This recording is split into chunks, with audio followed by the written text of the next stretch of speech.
Hello all. तो आज की इस वीडियो में हम बात करेंगे एप्लीकेशन फॉर्म फॉर बाल वाटिका टीचर्स कॉन्ट्रैक्चुअल अपॉइंटमेंट, जो कि केंद्रीय विद्यालय पालमपुर में जो 6 के करीब जो आपके एंटिटी रखे जाने हैं, उसका जो फॉर्म है उसको किस तरह से फिल करें, इसके बारे में आज हम डिटेल में बात करेंगे। तो चलिए without wasting any more time start करते हैं कि किस तरह से जो ये फॉर्म है वो भरा जाना है। ठीक है, अगर आप यूट्यूब चैनल पर नए हो तो ज़रूर चैनल को सब्सक्राइब कर देना और वीडियो के अंत तक ज़रूर देखें।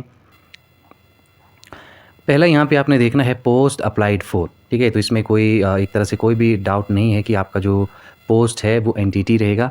ठीक है, डेट जो भी आप डेट जिस दिन की भी डालना चाहें, वैसे 11th ऑफ अक्टूबर को ये जो है आपका सबमिशन होगा, तो आप 11th ऑफ अक्टूबर का डेट जो है वो यहाँ से डाल सकते हैं। उसके बाद सेकेंड है फादर्स नेम या फिर हस्बैंड्स नेम, जो भी है फादर्स नेम या फिर हस्बैंड्स नेम आप वो जो है यहाँ पे लिख सकते हैं।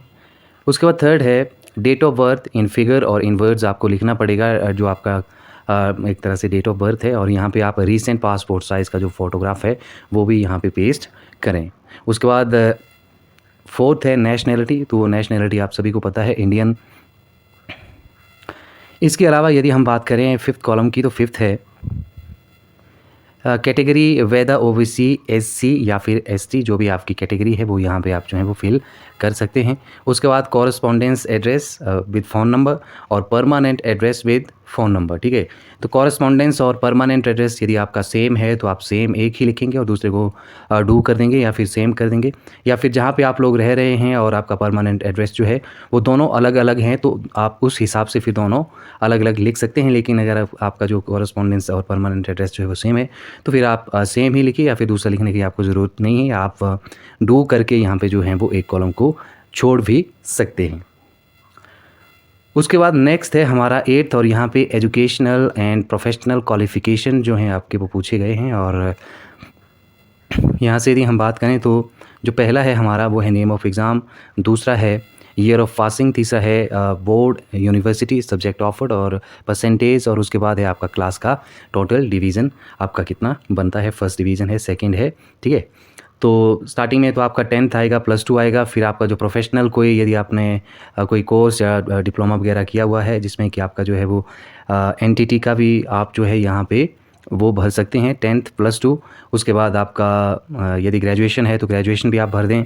ठीक है, और जो आपका एनटीटी का जो 2 साल का डिप्लोमा है वो भी आप जो है यहाँ पे भर दें, कब आपने पास किया है उस पर्टिकुलर एक तरह से एग्ज़ाम को, या फिर आपने क्लास को, कौन सी क्लास को कब पास किया है, तो वो आप यहाँ से बताएं ईयर ऑफ पासिंग में।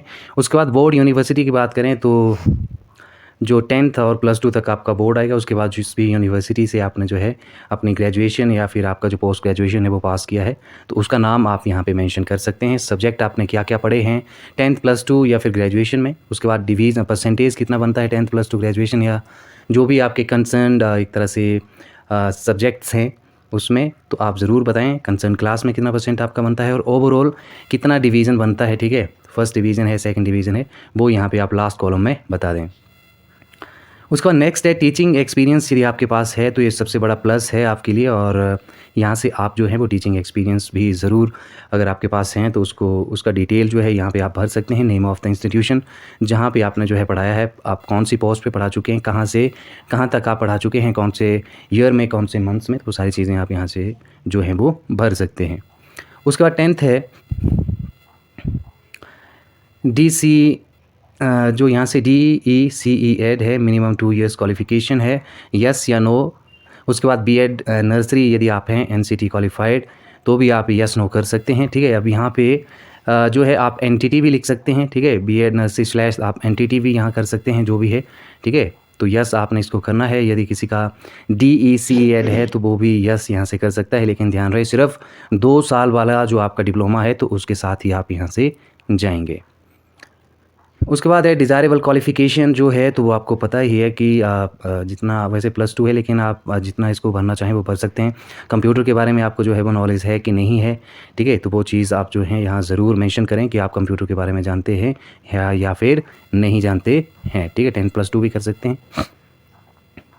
उसके बाद है 12 नंबर, यहाँ पे आपने जो है वो अपनी जो सूटेबिलिटी है फॉर द पोस्ट अप्लाइड। ठीक है, तो ये 30 शब्दों एक तरह से शब्दों में आपने इसको लिखना है कि आप जो हैं वो इस पर्टिकुलर पोस्ट के लिए क्यों सूट करते हैं, क्यों डिज़र्व करते हैं। तो इसको आप जो है पूरा एक 30 वर्ड का जो है वो एक पैराग्राफ बना के लिख सकते हैं कि I have good teaching skills and teaching is my profession. इस तरह से आप लोग जो हैं वो लिख सकते हैं तकरीबन 30 शब्दों में, और फिर जाके आप इसको जो हैं वो सबमिट करवा सकते हैं। यहाँ पे साइन ऑफ कैंडिडेट है तो साइन करना आपने बिल्कुल नहीं भूलना है, यहाँ पे आप साइन करें। जो डेट है और जो प्लेस है वो ज़रूर आप यहाँ से लिख दें, ठीक है। अब हम बात करते हैं कि इंटरव्यू आपने किस तरह से देना है, तो इंटरव्यू में क्या पूछा जा सकता है, ठीक है। तो बेसिकली हम बात करें तो इंटरव्यू में आपकी जो है एक जनरल इंट्रोडक्शन आपकी बढ़िया होनी चाहिए, ठीक है। और दूसरा ये है कि इसमें टीचिंग से संबंधित कुछ एक टीचिंग एप्टीट्यूड के क्वेश्चंस भी आपसे पूछे जा सकते हैं, ठीक है।